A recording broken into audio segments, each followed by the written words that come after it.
Hello everyone. तो हम लोग बात कर रहे हैं स्पेक्ट्रोस्कोपी की। ठीक है, हम लेक्चर में पढ़ेंगे स्पेक्ट्रोस्कोपी। ठीक है, तो देखो स्पेक्ट्रोस्कोपी होता क्या है। स्पेक्ट्रोस्कोपी, ठीक है, तो जो स्पेक्ट्रोस्कोपी है ना वो दो वर्ड से मिलके बना हुआ है। एक तो होता है स्पेक्ट्रो और दूसरा वर्ड जो है वो है स्कोपी। ठीक है, एक क्या होता है स्पेक्ट्रो और दूसरा वर्ड जो है वो क्या है स्कोपी। अब देखो स्पेक्ट्रो का मतलब क्या होता है। ये जो स्पेक्ट्रो वर्ड है ना इसका मतलब होता है लाइट, और जो स्कोपी वर्ड है इसका मतलब होता है एनालिसिस। आगे बात समझ में। स्पेक्ट्रो का मतलब क्या होता है लाइट, और स्कोपी का मतलब क्या होता है एनालिसिस। कहीं ना तो कहीं स्पेक्ट्रोस्कोपी में लाइट के बारे में पढ़ना है, लाइट से रिलेटेड ही चीजें पढ़नी है हमें।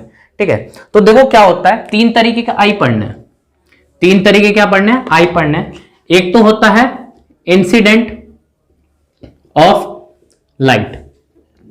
ठीक है, इंसिडेंट ऑफ लाइट का मतलब होता है जैसे कोई एक मॉलिक्यूल है उसके ऊपर हमने क्या करा, लाइट डाला है, तो उससे हमें क्या क्या चीजें एनालिसिस हो रही है। तो सबसे पहला काम क्या करना है, मॉलिक्यूल है उसके ऊपर लाइट डाल रहे हैं, तो लाइट किस तरीके से इंसिडेंट कर रही है, इंसिडेंट कहने में किस तरीके से उसके ऊपर पड़ रही है, सबसे पहले ये देखेंगे।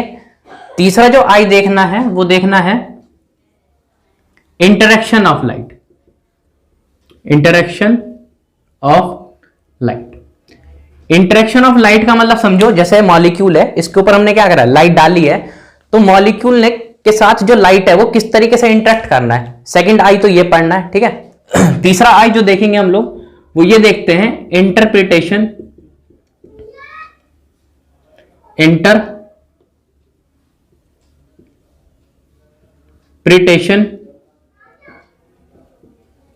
Of change.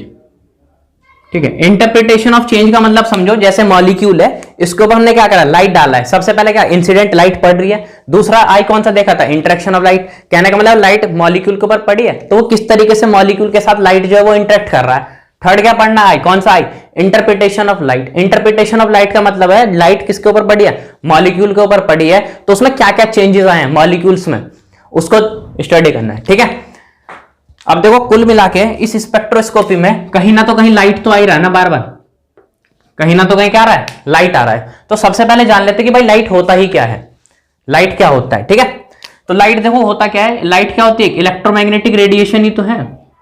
लाइट क्या है, एक इलेक्ट्रोमैग्नेटिक रेडिएशन है। अब ये जो इलेक्ट्रोमैग्नेटिक रेडिएशन है वो तो कहां से आती है, सन से भी तो आती है इलेक्ट्रोमैग्नेटिक रेडिएशन। ये क्या है, सन है। ठीक है, ये क्या है, सन है। सन से भी क्या आती है, इलेक्ट्रोमैग्नेटिक रेडिएशन आती है। सबसे पहले तो ये जानना है भाई सन से इलेक्ट्रोमैग्नेटिक रेडिएशन किस तरीके से आती है। आगे बात समझ में, तो उसको जानते हैं इलेक्ट्रोमैग्नेटिक रेडिएशन जो है वो किस तरीके से आती है सन से। अब देखो जो सन से जो लाइट आती है ना, सन से क्या आते हैं, फोटोन्स आते हैं। और तुमने फिजिक्स में बहुत अच्छे से पढ़ा है, फोटोन्स क्या होते हैं, एनर्जी के पैकेट्स ही तो होते हैं फोटोन्स। तो जो सन से आते हैं ना वो फोटोन्स आते हैं। अब वो जो फोटोन्स होते हैं ना वो डिफरेंट डिफरेंट वेवलेंथ के होते हैं। एक वेवलेंथ थियरी, दूसरी वेवलेंथ थियरी, तीसरी वेवलेंथ थियरी। ठीक है, ये जो फोटोन्स होते हैं वो ट्रेवल कैसे करते हैं, डिफरेंट डिफरेंट वेवलेंथ में करते हैं ट्रेवल। उसी को क्या बोलते हैं हम लोग, इलेक्ट्रोमैग्नेटिक रेडिएशन बोलते हैं। इतनी सी बात समझ गए कि जो सन होता है, सन से क्या होते हैं, फोटोन्स आते हैं। फोटोन्स क्या होते हैं, एनर्जी के पैकेट्स होते हैं। वो जो फोटोन्स होते हैं ना वो डिफरेंट डिफरेंट वेवलेंथ की फॉर्म में ट्रेवल करते हैं। उसी को क्या बोलते हैं हम लोग, इलेक्ट्रोमैग्नेटिक रेडिएशन। इतनी सी बात समझ गए। अब ये देखो जो सन से इलेक्ट्रोमैग्नेटिक रेडिएशन आ रही है तो क्या है, ये वाली भी वेवलेंथ से आ रही है, ट्रेवल कर रही है फोटोन्स, इस वाली वेवलेंथ से भी कर रहे हैं, तो डिफरेंट डिफरेंट वेवलेंथ से तो लाइट ट्रेवल कर रही है फोटोन्स। उसी को क्या बोलते हैं हम लोग, इलेक्ट्रोमैग्नेटिक रेडिएशन।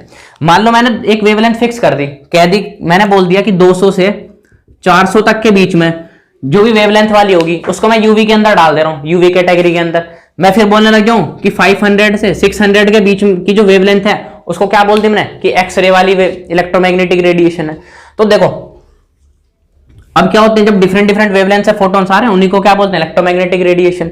उनके फिर हमने क्या कर दी, वेवलेंथ के बेसिस पर उसको कैटेगराइज कर दी कि इस वेवलेंथ से इस रेंज के बीच में ये वाली रे होगी, इस रेंज से इसके बीच में कौन सी होगी, ये होगी। मान लो मैंने बोल दिया 200 से 400 वाली कौन सी होगी, एक्सरे हो गई, तो फिर क्या होगी, वो एक्सरे रेडिएशन होगी, इलेक्ट्रोमैग्नेटिक वेव्स। अब यहां पे देखो कौन कौन सी होती है, एक तो होती है गामा रेज, एक होती है एक्सरे, एक कौन सी होती है, यूवी विजिबल। ठीक, यूवी विजिबल के बाद देखो कौन सी होती है, आईआर, इंफ्रारेड। उसके बाद कौन सी होती है, रेडियो वेव। इंफ्रारेड के बाद होती है माइक्रोवेव। माइक्रोवेव के बाद देखो कौन सी आती है, रेडियो वेव्स। तो जो इलेक्ट्रोमैग्नेटिक रेडिएशन आती है वो इतने तरीके की होती है, एक तो होती है gamma rays, X ray, UV visible, उसके बाद कौन सी होती है, इंफ्रारेड, उसके बाद माइक्रोवेव, उसके बाद कौन सी होती है, रेडियो वेव्स। इतनी सी बात समझ गए। फिजिक्स में देखो एक रिलेशन पढ़ा होगा, E equal to h c by lambda. ये फिजिक्स में रिलेशन पढ़ा था। कहने का मतलब है एनर्जी और वेवलेंथ के बीच में क्या है, एक इनवर्सली प्रोपोर्शनल का रिलेशन है। वेवलेंथ जिसकी बड़ी होगी उसकी एनर्जी भी क्या होगी, ज्यादा होगी, और जिसकी वेवलेंथ क्या होगी, कम होगी, उसकी एनर्जी क्या होगी, ज्यादा। वेवलेंथ बड़ी होगी तो एनर्जी क्या हो जाएगी, कम, क्योंकि इनवर्सली प्रोपोर्शनल का रिलेशन है इनके बीच में। अब ये देखो, ये जो गामा रेज होती है इसकी जो एनर्जी होती है वो कैसी होती है, मैक्सिमम एनर्जी होती है, और जो रेडियो वेव होती है इसकी एनर्जी क्या होती है, मिनिमम होती है। इतनी सी बात समझ गए। अब देखो एनर्जी ज्यादा होगी तो वेवलेंथ क्या होगी, कम नहीं होगी, क्योंकि हमारे पास क्या है, एक रिलेशन नहीं है, E equal to h c by lambda. Energy ज्यादा होगी तो वेवलेंथ क्या होगी, इसकी कम होगी। तो यहां से मैं बोल सकता हूं इसकी गामा रेज जो है इसकी एनर्जी क्या है, मैक्सिमम, तो वेवलेंथ क्या है, मिनिमम। इतनी सी बात समझ गए। ऐसे देखो रेडियो वेव्स है, रेडियो वेव्स में क्या होती है, इसकी एनर्जी क्या है, मिनिमम, तो इसकी जो वेवलेंथ है वो क्या है, मैक्सिमम। इतनी सी बात समझ गए। तो ये जो इलेक्ट्रोमैग्नेटिक रेडिएशन हमें दे रखी है, ये जितनी भी इलेक्ट्रोमैग्नेटिक रेडिएशन दे रखी है, एक बात देखो किस बेसिस पर रेंज कर रखा है, इंक्रीजिंग ऑर्डर वेवलेंथ के बेसिस पर रेंज नहीं कर रखा। समझ गए बात को। अब जितनी भी ये इलेक्ट्रोमैग्नेटिक रेडिएशन है सबका अपना अपना काम होता है। कहने का मतलब एक्सरे डाल रहा है मॉलिक्यूल के ऊपर तो उसका कोई अलग काम होगा, गामा रे डालो तो उसका क्या होगा, अलग काम होगा मॉलिक्यूल के अंदर, रेडियो वेव डाल रहे हो उस मॉलिक्यूल के अंदर कुछ और चेंज कर देगा। तो सबके बारे में हमें पढ़ना है कि गामा रे से क्या काम करता है, एक्सरे से क्या काम आता है, यूवी विजुअल से क्या काम आता है, रेडियो वेव से क्या काम आता है। इतनी सी बात समझ गए। सबसे पहले हम लोग इसे ही देखेंगे कि क्या क्या काम आते हैं।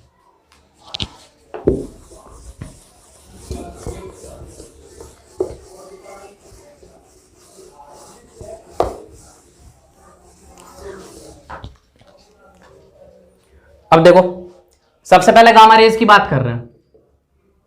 गामा रेज और क्या होती है, एक्स रेज। जब हम किसी मॉलिक्यूल के ऊपर गामा रे और एक्स रे डाल रहे हैं तो उस मॉलिक्यूल के अंदर क्या होती है, बॉन्ड्स की ब्रेकिंग होती है, बॉन्ड्स ब्रेक करने लग जाते हैं। इतनी सी बात समझ गए। कोई मॉलिक्यूल है उसके ऊपर तुमने क्या करा, गामा रे या एक्स रे डाली, उससे क्या रहा, मॉलिक्यूल के अंदर जो बॉन्ड होंगे उनकी क्या होगी, ब्रेकिंग होगी। बॉन्ड ब्रेक करने के लिए एनर्जी बहुत ज्यादा चाहिए होती है, इसलिए क्या गामा रेज की एनर्जी भी क्या होती है, बहुत ज्यादा हाई होती है, और वेवलेंथ क्या होती है, बहुत कम होती है। ठीक है। उसके बाद देखो second, UV visible. UV visible का देखो काम क्या होता है, जब हम किसी मॉलिक्यूल के अंदर क्या कर रहे हैं, यूवी लाइट डाल रहे हैं तो उसके अंदर इलेक्ट्रॉनिक ट्रांजिशन होने लग जाते हैं। इलेक्ट्रॉनिक ट्रांजिशन से समझो क्या होता है, जैसे ये है और एक ये है, ये कौन सी है, ग्राउंड स्टेट, ये कौन सी है, एक्साइटेड स्टेट। अब इलेक्ट्रॉन कहां है, यहां पर पड़ा हुआ इलेक्ट्रॉन, इसके ऊपर क्या करें हम लोग, यूवी लाइट या फिर विजिबल डाल रहे हैं, तो ये एक्साइट करके कहां जा रहा है, एक्साइटेड स्टेट में जा रहा है। इतनी सी बात समझ गए। तो इसके अंदर क्या हो रहे हैं, इलेक्ट्रॉनिक ट्रांजिशन हो रहे हैं। जब भी किसी मॉलिक्यूल में क्या कर रहे हैं हम लोग, यूवी या फिर विजिबल लाइट डाल रहे हैं तो उस मॉलिक्यूल क्या कर रहा है, ग्राउंड स्टेट से एक्साइटेड स्टेट में जा रहा है। कहने को इलेक्ट्रॉनिक का क्या हो रहा है, ट्रांजिशन हो रहा है। ठीक। अब नेक्स्ट देखो इंफ्रारेड।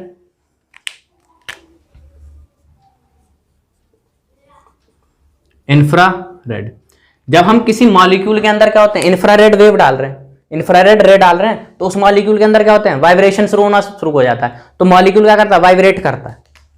तो इंफ्रारेड से क्या होता है, वाइब्रेट होता है, वाइब्रेशन होता है। इतनी सी बात समझ गए। मॉलिक्यूल में जो क्या होंगे वो वाइब्रेट करना शुरू कर देंगे। ऐसी दूसरा देखो माइक्रोवेव।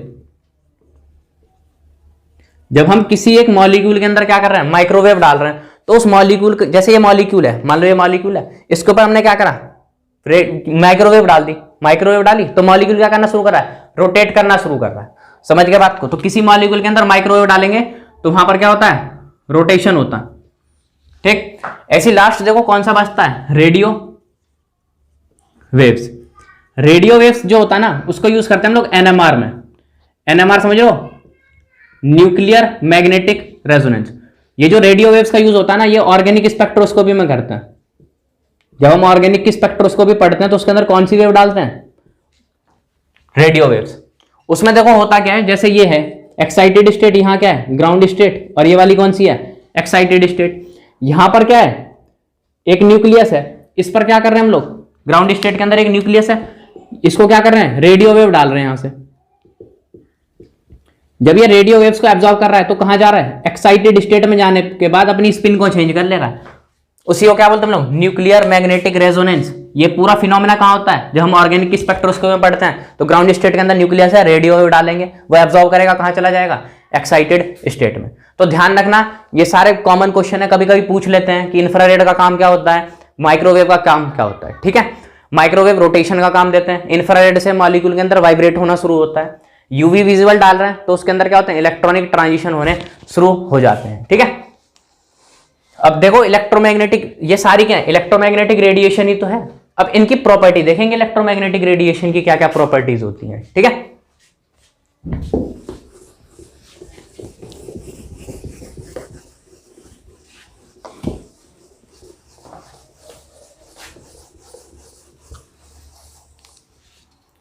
देखो प्रॉपर्टीज की बात करते हैं इलेक्ट्रोमैग्नेटिक रेडिएशन।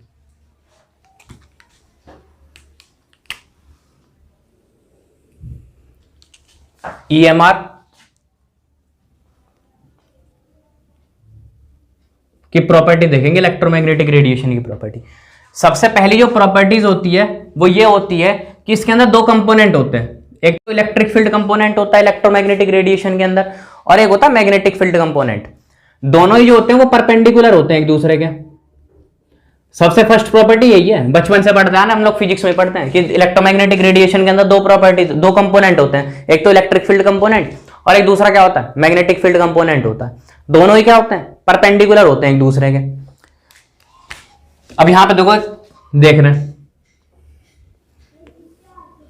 बी नॉट, ये जो बी नॉट है ये किसको रिप्रेजेंट कर रहा है, मैग्नेटिक फील्ड को रिप्रेजेंट करता है बी नॉट। ठीक है, ऐसे देखो इधर की डायरेक्शन में कौन सा है ई नॉट, ई वेक्टर, ये क्या होता है इलेक्ट्रिक फील्ड को रिप्रेजेंट कर रहा है। इधर की डायरेक्शन में जो होता है ना वो होता है डायरेक्शन ऑफ प्रोपागेशन, कि वेव्स किस डायरेक्शन में ट्रेवल कर रही है। ठीक है, अब यहां पे देखो ये कौन सी है इलेक्ट्रिक फील्ड है।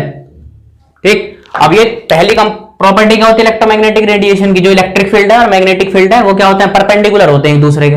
तो ये कौन सी है इलेक्ट्रिक फील्ड। अब देखो यहां कौन सी बन जाएगी, ये वाली, ये इसके परपेंडिकुलर चली जाएगी। ये कौन सी है, ये वाली जो है वो कौन सी है मैग्नेटिक फील्ड, और ये जो रेड वाली है वो कौन सी है इलेक्ट्रिक फील्ड। इतनी सी बात समझ गए, दोनों ही देखो क्या है परपेंडिकुलर है एक दूसरे के। जैसे ये डायरेक्शन ऑफ प्रोपगेशन है, ये कौन सी है इलेक्ट्रिक फील्ड की डायरेक्शन, ये कौन सी है मैग्नेटिक फील्ड की डायरेक्शन है। तो ये इस तरीके से वेव जो है वो इलेक्ट्रिक फील्ड है, और इसके क्या जस्ट परपेंडिकुलर कौन सी जा रही है मैग्नेटिक फील्ड। तो सबसे पहली प्रॉपर्टी ये है कि इसके अंदर क्या होते हैं इलेक्ट्रिक फील्ड कंपोनेंट होता है, और कौन सा होता है मैग्नेटिक फील्ड कंपोनेंट होते हैं। दोनों ही क्या होते हैं परपेंडिकुलर होते हैं एक दूसरे से। अब नेक्स्ट प्रॉपर्टी देखो इसकी, नेक्स्ट जो प्रॉपर्टी है वो देखो, एक वेव ये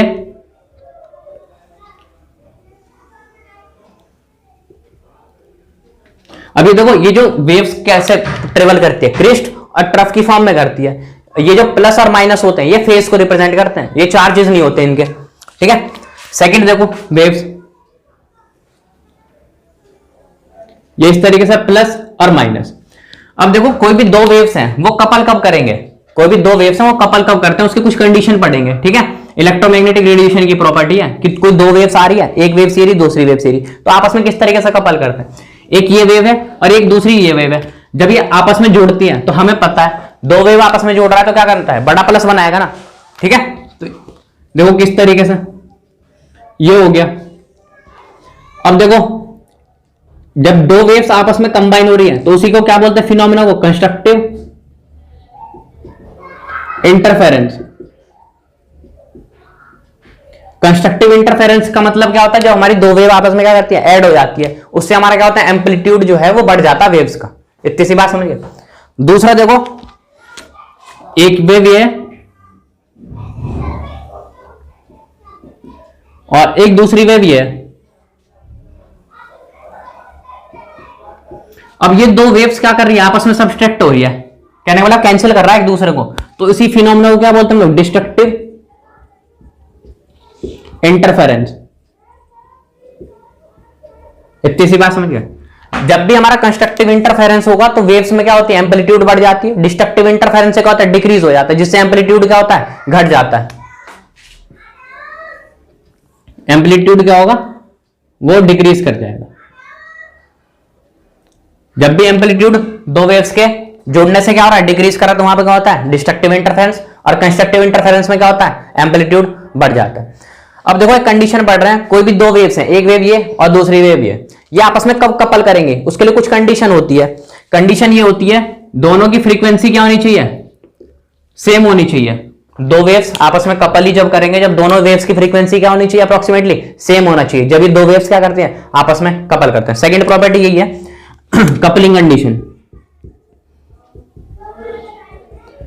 कपलिंग कंडीशन ये कहता है कि कोई दो वेव्स है, एक न्यूवन, वो आपस में कपल कब करेंगे, जब दो वेव्स आपस की फ्रीक्वेंसी क्या हो, दोनों की सेम होनी चाहिए, जब भी हमारे क्या होंगे, दो वेव्स आपस में कपल करते हैं। इतनी सी बात समझ गए। अब देखो हम लोग फिजिकल स्पेक्ट्रोस्कोपी पढ़ेंगे, तो अभी बता देते हैं इसके अंदर। फिजिकल स्पेक्ट्रोस्कोपी में देखो तीन पोर्शन है जो फिजिकल स्पेक्ट्रोस्कोपी पढ़ेंगे।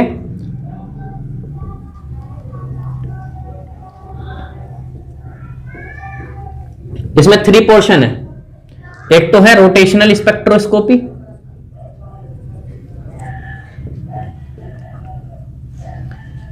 एक है वाइब्रेशनल स्पेक्ट्रोस्कोपी,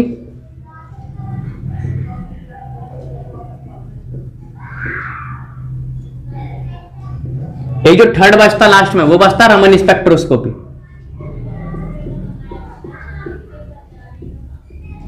समझ गए बात को। तीन तरीके के फिजिकल स्पेक्ट्रोस्कोपी की तीन है, एक तो है रोटेशनल स्पेक्ट्रोस्कोपी, एक है वाइब्रेशनल और तीसरा क्या है, रमन स्पेक्ट्रोस्कोपी। तीनों को वन बाय वन डील करेंगे, ठीक है। सबसे पहले हम लोग किसको कंप्लीट करेंगे, रोटेशनल स्पेक्ट्रोस्कोपी को, देन उसके बाद हम लोग मूव करेंगे वाइब्रेशनल स्पेक्ट्रोस्कोपी पे, और थर्ड जो है उस पर मूव करेंगे रमन स्पेक्ट्रोस्कोपी पे। तो सबसे पहले हमारा पूरा ध्यान कहां रहेगा, रोटेशनल स्पेक्ट्रोस्कोपी पे, ठीक है। फिजिकल स्पेक्ट्रोस्कोपी को हम लोग क्या बोलते हैं, मॉलिक्यूलर स्पेक्ट्रोस्कोपी। ये सब जो था ना, जितना ही पढ़ा है, ये सब इंट्रोडक्शन था कि कौन सी वेव जो है उसका क्या काम होगा। अभी पढ़ेंगे हम लोग रोटेशनल स्पेक्ट्रोस्कोपी पढ़ेंगे, मॉलिक्यूल है वो रोटेट करेगा, तो कौन सी वेव डालोगे ये तो पता होना चाहिए ना, इसलिए इंट्रोडक्शन दिया पूरा स्पेक्ट्रोस्कोपी का, कि लाइट का क्या काम है, किस तरीके से इंटरेक्ट करता है, ठीक है।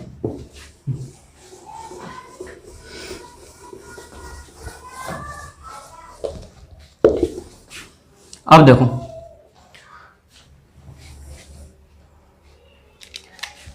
फिजिकल की स्पेक्ट्रोस्कोपी को क्या बोलते हैं हम लोग, मॉलिक्यूलर स्पेक्ट्रोस्कोपी, ठीक है। फिजिकल की स्पेक्ट्रोस्कोपी को बोलते हैं हम लोग मॉलिक्यूलर स्पेक्ट्रोस्कोपी। सबसे पहले इसमें हम लोग बात करते हैं टाइप्स ऑफ डायटोमिक मॉलिक्यूल, ठीक है। अब देखो इतना तो हमें पहले से ही पता होता है कि डायटोमिक मॉलिक्यूल क्या होते हैं। डायटोमिक मॉलिक्यूल वो मॉलिक्यूल होते हैं जो दो एटम से मिलकर बनते हैं। समझ गए बात को, जो दो एटम से मिलकर बनते हैं उनको क्या बोलते हैं हम लोग, डायटोमिक मॉलिक्यूल। जैसे एग्जांपल देखो इसके, HCl हो गया, CO हो गया, ठीक है, N2 हो गया, O2 हो गया, HBr हो गया। ये सब देखो क्या हो रहे हैं, दो एटम से मिलके बन रहे हैं, इनको क्या बोलते हैं हम लोग, डायटोमिक मॉलिक्यूल, ठीक है। अब देखो ये दो टाइप के होते हैं डायटोमिक मॉलिक्यूल। एक तो होते हैं होमो न्यूक्लियर डायटोमिक मॉलिक्यूल, ठीक है। होमो न्यूक्लियर डायटोमिक मॉलिक्यूल देखो किसको बोलते हैं, होमो न्यूक्लियर डायटोमिक उसको बोलते हैं जिसमें क्या होता है, दो एटम क्या होने चाहिए, जब दो एटम से मिलकर बन रहे तो डायटोमिक मॉलिक्यूल, दोनों एटम सेम है तो उसको क्या बोलते हैं हम लोग, होमो न्यूक्लियर डायटोमिक मॉलिक्यूल। इसके एग्जांपल देखो O2, H2, N2 एटसेट्रा। अब देखो O2 का एक मॉलिक्यूल है, ऑक्सीजन मॉलिक्यूल है, हाइड्रोजन का मॉलिक्यूल है, नाइट्रोजन का मॉलिक्यूल है। जो मॉलिक्यूल है तो दो एटम से मिलकर बन रहा है ना, लेकिन दोनों एटम क्या है, सेम है, इसलिए उसको क्या बोलते हैं हम लोग, homo nuclear diatomic molecule. Second देखो हेट्रो न्यूक्लियर डायटोमिक मॉलिक्यूल, ठीक है। हेट्रोन्यूक्लियर डायटोमिक मॉलिक्यूल उसको बोलते हैं जिसमें क्या होते हैं, दो एटम से मिलकर बन रहा तो डायटोमिक मॉलिक्यूल, दोनों एटम डिफरेंट है तो उसको क्या बोलते हैं, हेट्रोन्यूक्लियर डायटोमिक मॉलिक्यूल। इसके एग्जांपल देखो कौन कौन से होते हैं, HCl हो गया, CO हो गया, HBr हो गया, एटसेट्रा। ये देखो HCl का मॉलिक्यूल ले लो, CO ले लो, HBr ले लो, तो इसके अंदर HCl में देखो हाइड्रोजन और क्लोरीन है। HCl का एक मॉलिक्यूल है, कैसा मॉलिक्यूल है, दो एटम से मिलकर बनना है डायटोमिक, लेकिन दोनों एटम क्या है, डिफरेंट है, उसी को क्या बोलते हैं हम लोग, हेट्रोन्यूक्लियर डायटोमिक मॉलिक्यूल। ठीक है, अब देखो हम लोग जो बात करते हैं ना, अब जो नेक्स्ट बात करेंगे उसकी बात करते हैं टाइप्स ऑफ मॉलिक्यूलर स्पेक्ट्रा। ठीक है, यहां पर मॉलिक्यूलर स्पेक्ट्रा उसको भी पढ़ रहे हैं तो इसके अंदर देखेंगे कि कितने टाइप्स के मॉलिक्यूलर स्पेक्ट्रा होते हैं। ठीक है,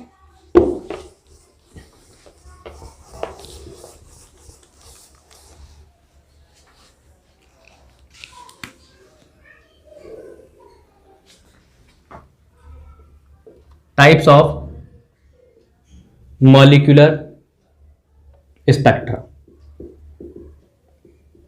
ठीक है, ये जो मॉलिक्यूलर स्पेक्ट्रा होता है ना, ये 3 टाइप्स के होते हैं,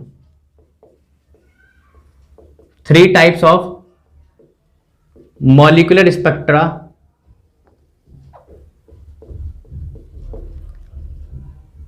आर ऑब्जर्व। इतनी सी बात समझ गए, 3 टाइप्स के मॉलिक्यूलर स्पेक्ट्रा जो होते हैं वो ऑब्जर्व होते हैं। ठीक है, सबसे पहला देखो माइक्रोवेव या फिर बोले तो फार इंफ्रारेड। ठीक है, माइक्रोवेव रीजन या फिर फार इंफ्रारेड रीजन में जो होता है ना, वो होता है रोटेशनल स्पेक्ट्रा ऑब्जर्व, रोटेशनल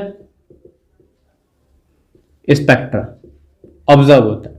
तो कभी क्वेश्चन पूछ लेते हैं भाई कि हमारे फार इंफ्रारेड रीजन बोल दें या फिर माइक्रोवेव रीजन बोल दें, उसमें कौन सा स्पेक्ट्रा ऑब्जर्व होता है, तो उसमें क्या होते हैं, रोटेशनल स्पेक्ट्रा ऑब्जर्व होते हैं। ठीक है, सेकंड देखो इंफ्रारेड रीजन, इंफ्रारेड रीजन में क्या होता है, वाइब्रेशनल स्पेक्ट्रा ऑब्जर्व होते हैं, वाइब्रेशनल स्पेक्ट्रा ऑब्जर्व होता है। ठीक है, तो यहां पर ज्यादा कंफ्यूजन मत कर लेना, ये एक फार इंफ्रारेड रीजन है और ये कौन सा, इंफ्रारेड रीजन। फार इंफ्रारेड रीजन में कौन सा होता है, रोटेशनल स्पेक्ट्रा ऑब्जर्व होता है, और इंफ्रारेड रीजन में कौन सा होता है, वाइब्रेशनल स्पेक्ट्रा ऑब्जर्व होता है। ठीक है, थर्ड देखो UV and visible region. UV या फिर विजिबल रीजन में कौन सा स्पेक्ट्रा ऑब्जर्व होता है, इलेक्ट्रॉनिक ट्रांजिशन स्पेक्ट्रा ऑब्जर्व होता है। ठीक है, इलेक्ट्रॉनिक ट्रांजिशन स्पेक्ट्रा जो होता है वो ऑब्जर्व होता है। तो ये बेसिकली 3 टाइप्स के मॉलिक्यूलर स्पेक्ट्रा ऑब्जर्व होते हैं। माइक्रोवेव रीजन या फिर बोले फार इंफ्रारेड रीजन में कौन सा स्पेक्ट्रा होता है, रोटेशनल स्पेक्ट्रा ऑब्जर्व होता है। इंफ्रारेड रीजन की बात करें तो कौन सा स्पेक्ट्रा ऑब्जर्व होता है, वाइब्रेशनल स्पेक्ट्रा। यूवी और विजिबल रीजन में बात करें तो कौन सा स्पेक्ट्रा ऑब्जर्व होता है, इलेक्ट्रॉनिक ट्रांजिशन स्पेक्ट्रा। इतनी सी बात समझ गए। तो यूनिवर्सिटी वगैरह में जो बीएससी के एग्जाम दो ना 3rd ईयर के, तो वहां पूछ लेते हैं कि कौन सा, मतलब जैम में भी पूछा हुआ है, ये वाला पूछा हुआ था जैम में एक बार कि रोटेशनल स्पेक्ट्रा किस रीजन में क्या होता है, ऑब्जर्व होता है, और यूनिवर्सिटी वगैरह के भी एग्जाम में पूछ लेते हैं। ठीक है, तो इसको ध्यान रखना। अब नेक्स्ट देखो बॉन्ड ओपन हैमर अप्रोक्सीमेशन। ठीक है, देखो बॉन्ड ओपन हैमर अप्रोक्सीमेशन क्या कहता है। ये जो बॉन्ड भाई साहब है ना, ये बॉन्ड और ओपन हैमर 2 अलग अलग साइंटिस्ट हैं। बॉन्ड और ओपन हैमर क्या हैं, 2 अलग अलग साइंटिस्ट हैं। उन्होंने देखो क्या बोला था, इन्होंने ये बोला था जो भी टोटल एनर्जी होती है मॉलिक्यूल्स की, एनर्जी ऑफ मॉलिक्यूल्स,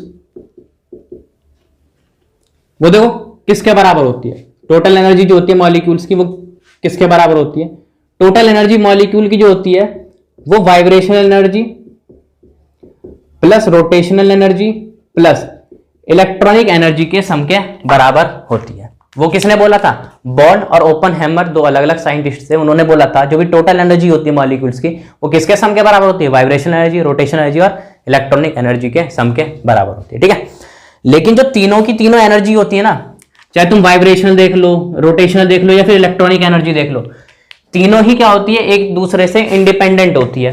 तीनों एनर्जी क्या होती है, एक दूसरे पे डिपेंड नहीं करती। कैसी होती है, इंडिपेंडेंट होती है तीनों एनर्जी। देखो उसका रीजन क्या होता है, वाइब्रेशनल एनर्जी का क्या होता है, मैग्नीट्यूड बहुत ज्यादा होता है, बहुत ज्यादा होता है किससे, रोटेशनल से, जिसकी वजह से क्या करता है, ये इस पर डिपेंड नहीं करता। और जो रोटेशनल एनर्जी होता है इसका क्या होता है, मैग्नीट्यूड एनर्जी का क्या होता है, बहुत ज्यादा होता है इलेक्ट्रॉनिक एनर्जी से, इसलिए क्या होता है, ये इलेक्ट्रॉनिक एनर्जी पे डिपेंड नहीं करता। ठीक है, तो मैग्नीट्यूड ऑर्डर देख रहे हैं, magnitude order of their energies. ठीक है, देखो रोटेशनल वाइब्रेशनल एनर्जी जो होता है ना, जब हम लोग इसमें क्या करते हैं 10 की पावर -3 इंटू रोटेशनल एनर्जी कर दें, जब जाके क्या मिलेगा हमें, वाइब्रेशनल एनर्जी। कहने का मतलब रोटेशनल एनर्जी का क्या होता है, मैग्नीट्यूड बहुत हाई होता है, जब उसमें क्या करते हैं 10 की पावर -3 क्या करते हैं, मल्टीप्लाई करते हैं, जब जाके हमें क्या मिलता है, वाइब्रेशनल एनर्जी मिलता है। ठीक है, ऐसे नेक्स्ट देखो इलेक्ट्रॉनिक एनर्जी, इसमें क्या करते हैं हम लोग 10 की पावर -3 से मल्टीप्लाई कर देते हैं इलेक्ट्रॉनिक एनर्जी। इलेक्ट्रॉनिक एनर्जी में क्या कर रहे हैं, 10 की पावर -3 से मल्टीप्लाई कर रहे हैं, जब जाके हमें क्या मिल रहा है, अरे सॉरी यहां पर इलेक्ट्रॉनिक नहीं है, यहां पर क्या है, रोटेशनल है। तो जब रोटेशनल एनर्जी कब मिलेगा, जब इलेक्ट्रॉनिक एनर्जी में 10 की पावर -3 से मल्टीप्लाई कर रहे हैं, जब जाके हमें क्या मिलता है, रोटेशनल एनर्जी। एनर्जी डिफरेंस देखो कितना ज्यादा है तीनों के बीच में, इसी की वजह से हम लोग क्या बोलते हैं कि तीनों की तीनों एनर्जी क्या होती है, इंडिपेंडेंट होती है एक दूसरे से। उसके बाद देखो ये ओवर हो चुका है हमारा। ठीक है, इसके बाद हमें पढ़ना है rigid rotor of diatomic molecule. एक बात देखो, जब भी कोई मॉलिक्यूल रोटेट करेगा तो हम लोग ये एज्यूम करके चलते हैं कि ये क्या करते हैं, सिर्फ मॉलिक्यूल हमारा रोटेट कर रहा है, उस दौरान वाइब्रेशन एनर्जी और इलेक्ट्रॉनिक एनर्जी को क्या करेंगे, नेग्लेक्ट करके चलेंगे। तो नेक्स्ट लेक्चर में हम लोग बात करेंगे प्योर रोटेशनल स्पेक्ट्रा की। ठीक है, यहां तक ध्यान रखना है इस लेक्चर में।